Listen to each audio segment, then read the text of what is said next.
Good afternoon.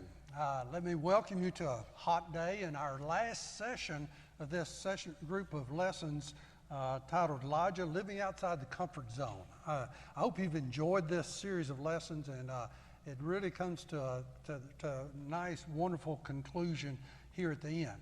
One thing I would like to mention to you, we'll be starting a new series of lessons next week. I think it's in 1 John. It's talking about, what is it? No doubt, 6 things we can know for sure. And I'm sure that'll be a very powerful series of lessons. We have new books in. If you're here Sunday, be sure to pick that up. If you're not able to come, let us know, and we'll try to get you the book so you can follow along and study along with us.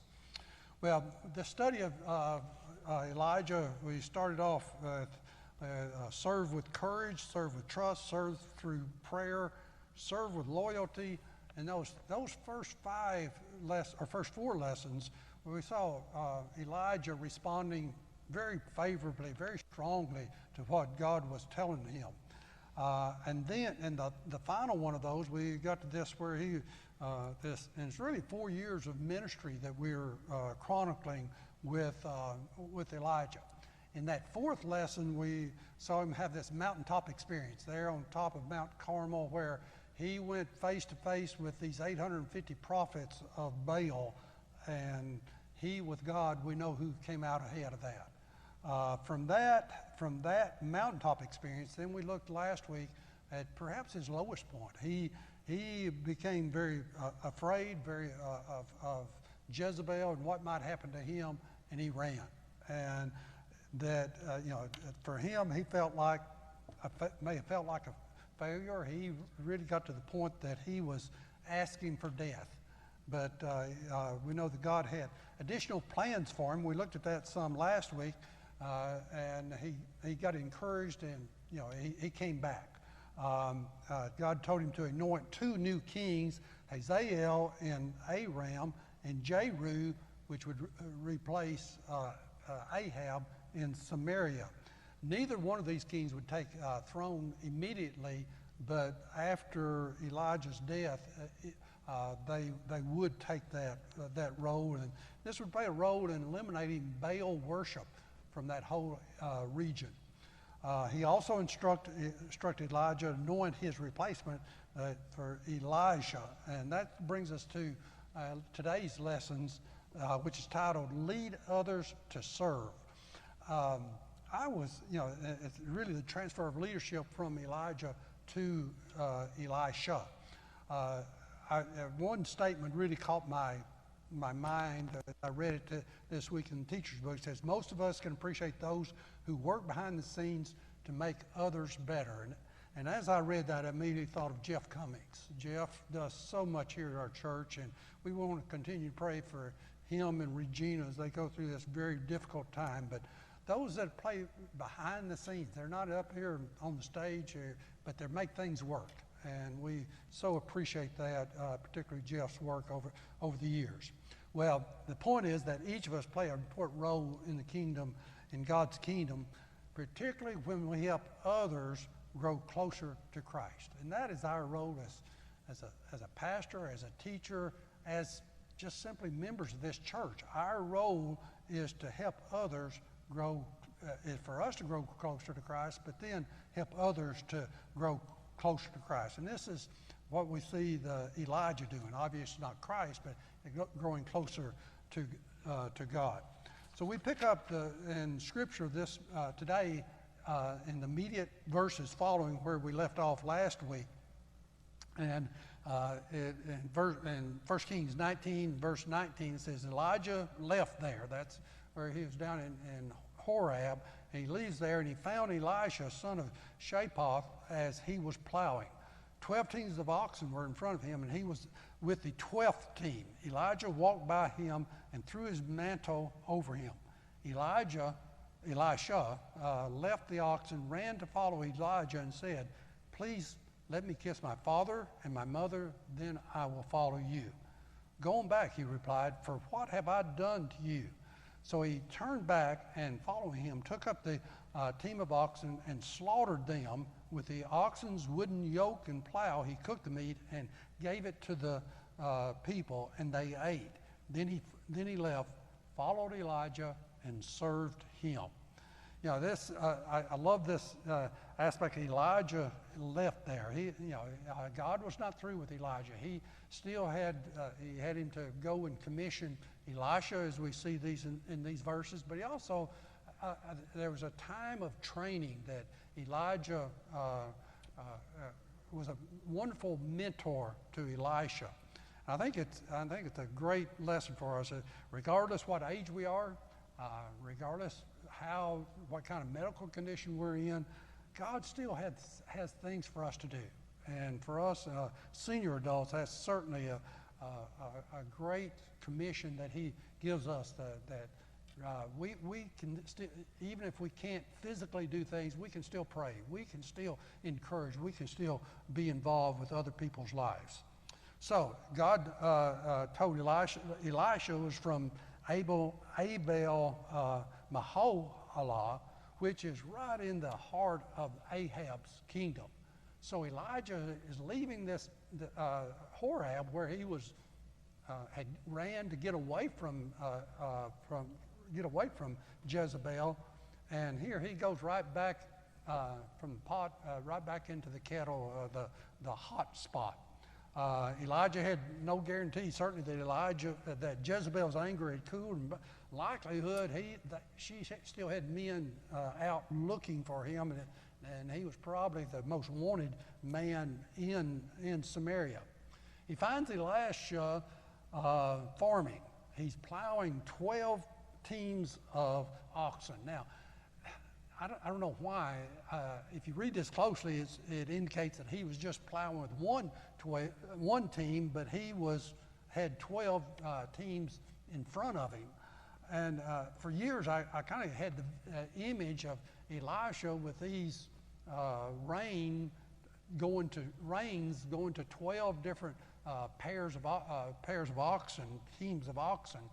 And I can't imagine how one person could handle that many. But I think it clearly says that there's 12 teams, and he's with the 12th team. So what this suggests, that he's the foreman. He's in a foreman position.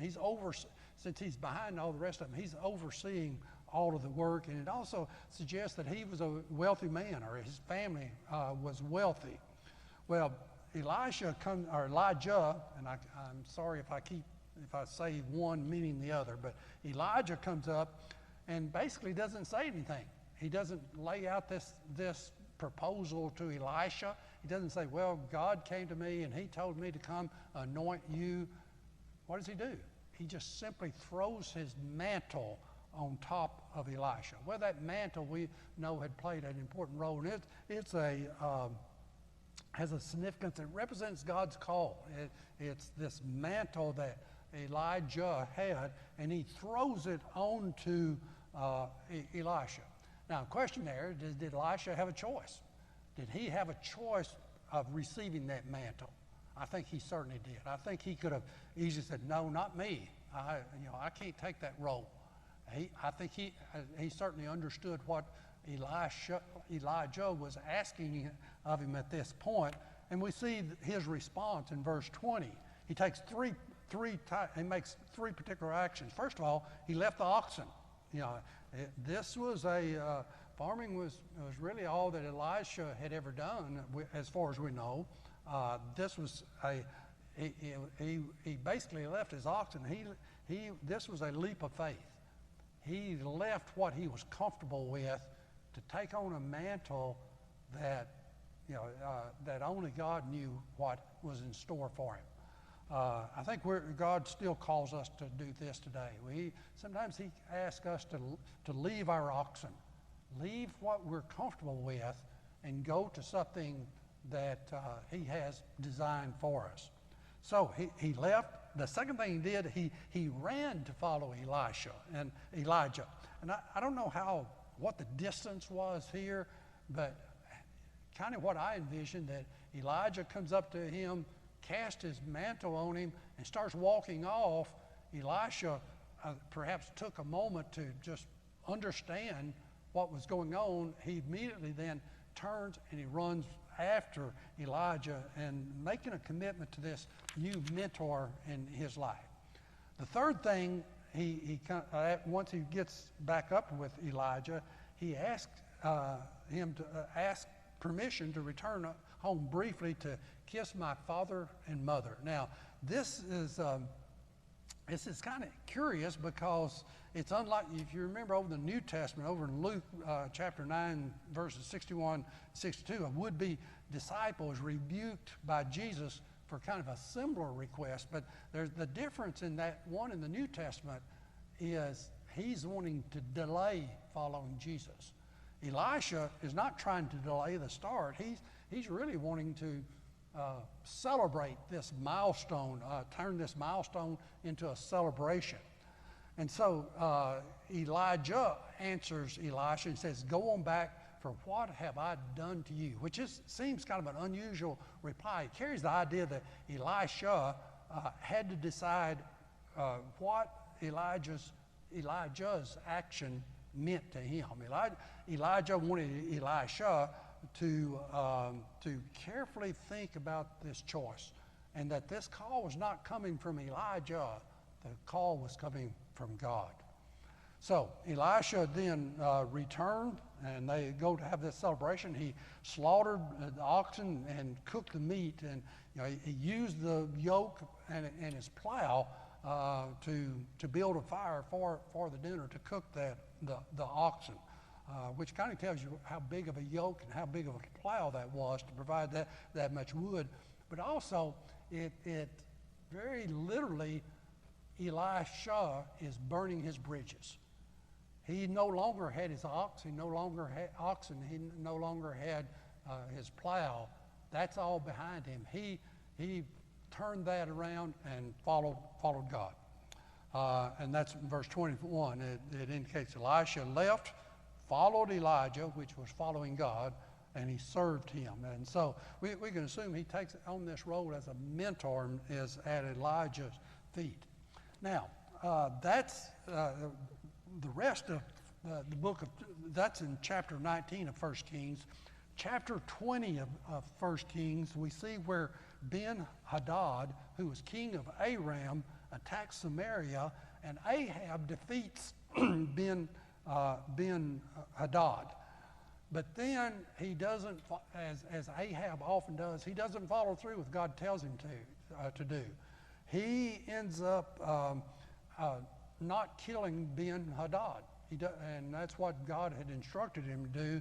So this prophet, and it's one of these 50 prophets, that sons of a prophet, that we'll see on in the next chapter referred to, comes and condemns Ahab for letting Ben-Hadad go free. So in chapter 22 of 1 Kings, then Micaiah prophesies again against Ahab, and Ahab ends up being killed. You remember a random arrow hits him. He disguised himself in battle, then this random arrow hits him, and he ends up dying. His son then Ahazadah took over the throne, but he died after seeking a miracle from a false king. And then we pick up, and that's the end of 1 Kings. 2 Kings, we see the Lord's judgment on Ahaziah, and then we come to chapter 2, and that's where we pick it back up with Elijah and Elisha.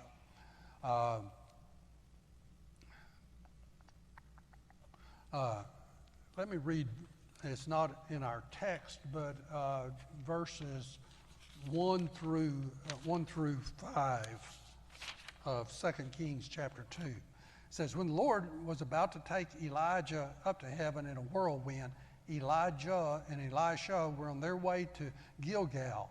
Elijah said to Elisha, stay here, the Lord has sent me to Bethel. But Elisha said, as surely as the Lord lives and as you live, I will not leave you. So they went down to Bethel. Verse 3, the company of the prophets at Bethel. And this is one of these prophets. There was a company there at Bethel, and we'll see another company at Jericho, I believe it is.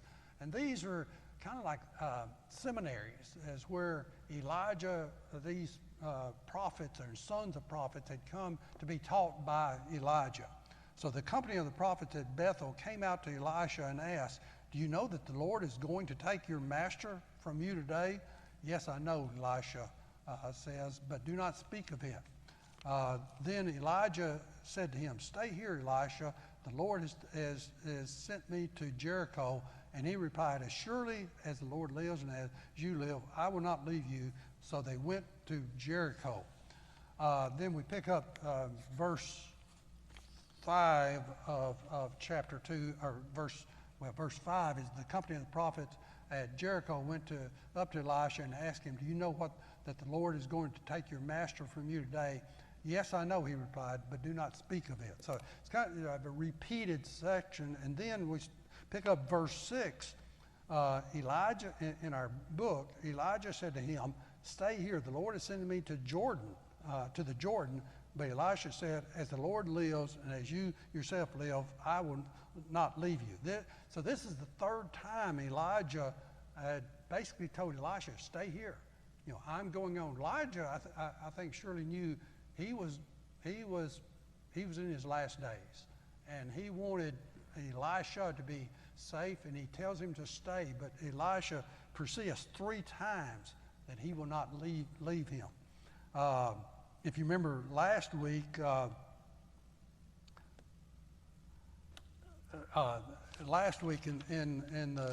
after Elisha had been appointed, Elijah told him that if he saw him leave, he would get that double blessing. So that may be kind of in the background why Elisha did not want to leave Elisha. So picking up in verse 7, 50 men from the sons of the prophets came and stood, observing them in a distance, while the 2 of them stood by the Jordan. Elijah took his mantle, rolled it up, struck the water, which parted to the right and left. Then the 2 of them crossed over on dry ground. When they had crossed over, Elijah said to Elisha, "Tell me what I can do for you before I'm taken from you." So Elisha said, "Please let me inherit 2 shares of your spirit." Elijah replied, "You have asked for something difficult.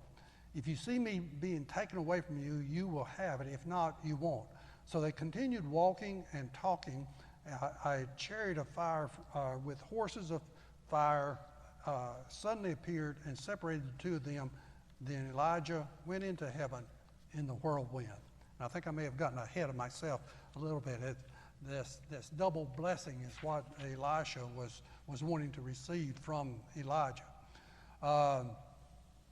We can assume that Elisha had certainly seen great things that God had done through Elijah, and each time he wanted to stay with him, and he wanted to be with him and receive the mentoring that he would be able to get from Elijah. These 50 prophets were, these are these schools that Elijah headed up for training prophets. They stood at a distance and obviously had a relatively clear view of what was going on. Elijah and Elisha comes up to the Jordan River, and Elijah just without any kind of praying or anything else, he just throws his mantle in the water, and the water splits. And it's curious to me how many times the Jordan River gets split. You remember Joshua did it, or Moses split the Red Sea with his staff. Joshua had split the Jordan River for the Israelites to walk through, and a number of times this happens, and it just simply demonstrating the power of God over physical matters. Well, Elijah then asked Elisha what he would like, and he asked for 2 shares of his mentors, of Elijah's spirit. And this doesn't really mean that he's a literal doubling of the spirit. He just simply wanted a greater measure of power than Elijah had. And in ancient times, it kind of correlates with the oldest son obtaining a double portion of the family inheritance. Elisha, somewhat being the oldest or primary prophetic son of Elijah, he's asking for this double blessing, just as an oldest son would get a double portion.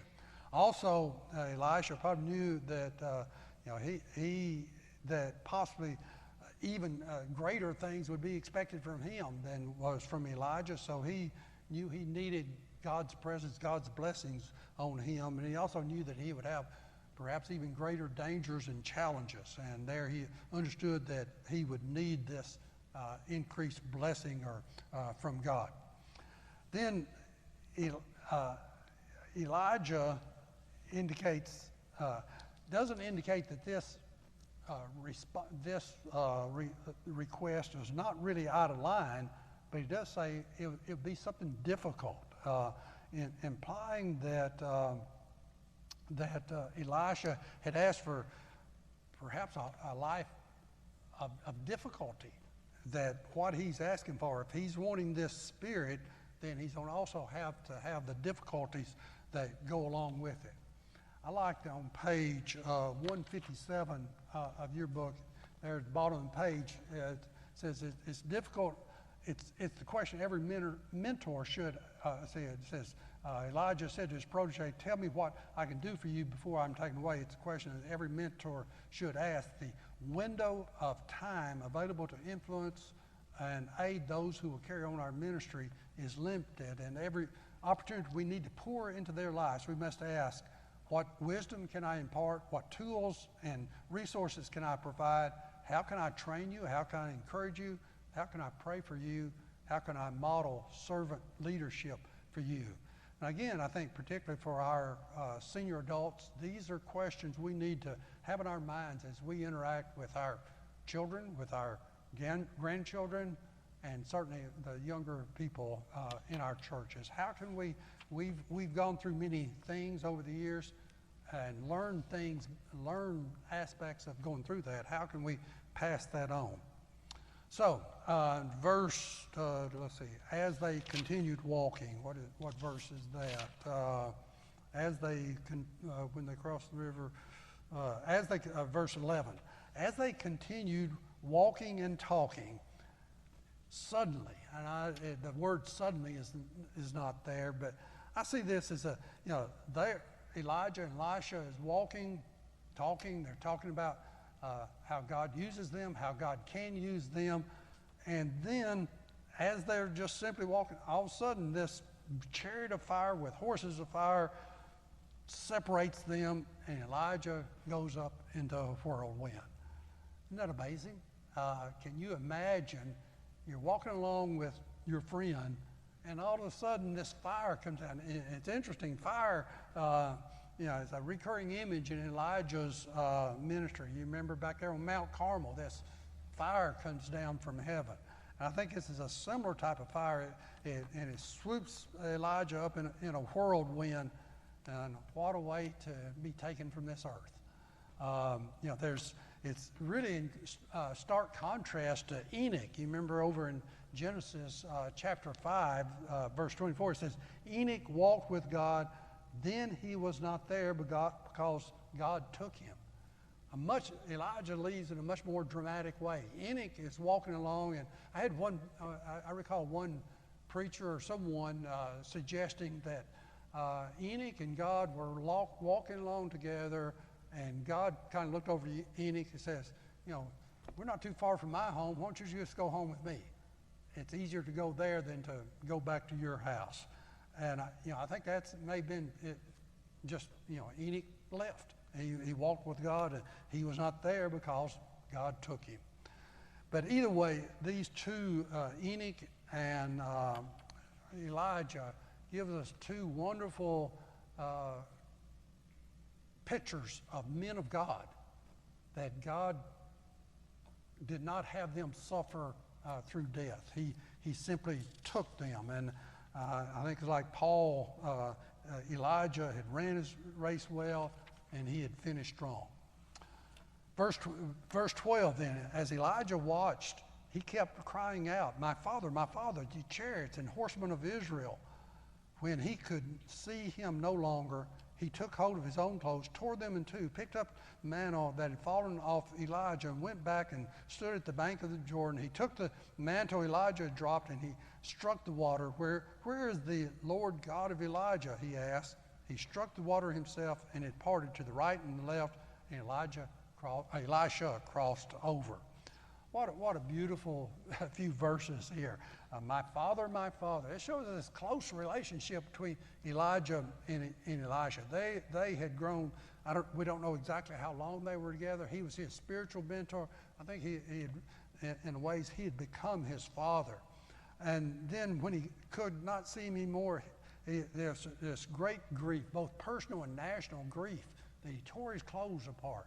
That he'd lost his friend, he'd lost his teacher, and the nation had lost a great prophet. But then verse 13, we see this power of this mantle. There's no power specifically in the mantle.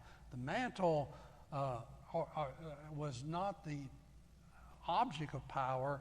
It just simply was it showed the presence of God. It was not the mantle having some kind of magical type of power.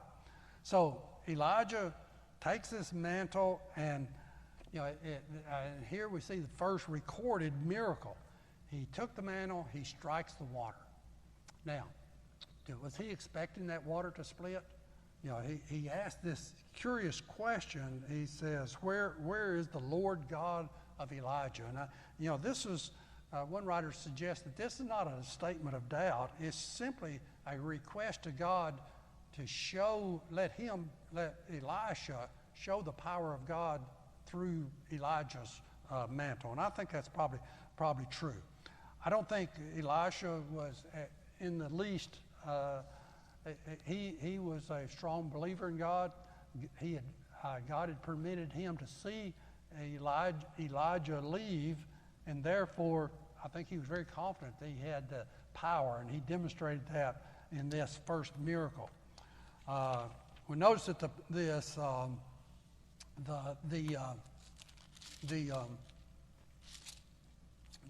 50 prophets were on the side, and they probably, I'm not sure what they saw. I'm not sure that they saw Elijah leaving. It suggests that they did not, but they certainly saw Elisha with the mantle parting the Jordan River. It's not in our kind of the epilogue, verses 15 through 18 of chapter 2. It says, the company of the prophets from Jericho who were watching said, the spirit of Elijah is resting on Elisha. They knew that because Elisha had performed this miracle of splitting the water. And they went to meet him and bowed to the ground before him. Look, they said, we, your servants, are 50 able men. Let us go and look for your master. Perhaps the Spirit of the Lord has picked him up and set him down on some mountain or the valley. No, Elisha answered, do not send them. But they persisted until he was too ashamed to refuse. So he said,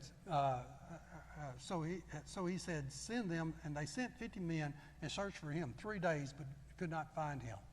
I wonder where Elisha was. I think we know. When they returned to where Elijah was, when they returned to Elisha, who was staying in Jericho, he said to them, didn't I tell you not to go? So Elisha knew that where Elijah was, but they seemed to need to confirm it themselves. It's very interesting. In the next chapters, we see Elisha taking over this role, and I particularly like over in chapter 4. It's a story of where Elisha goes to this widow, and he provides oil for her during this drought. Very similar to over in chapter 1 Kings 17 that we studied a few weeks ago of Elijah and the widow, and then that's followed by this her son dying and being restored to life. Very similar to what happened with Elijah over in in chapter 1 Kings chapter 17, which I think what those two stories do is confirms this blessing that's come on to Elisha, and certainly this transfer of power, transfer of leadership from Elijah to Elisha. And that's very important as we do God's work, that God is able to take on and go through, not work through us, but work through younger people. Let me leave you with this final question. It says, how does your life encourage others to follow God and serve Him? And what principles from Elijah and Elisha's life can you apply in this regard?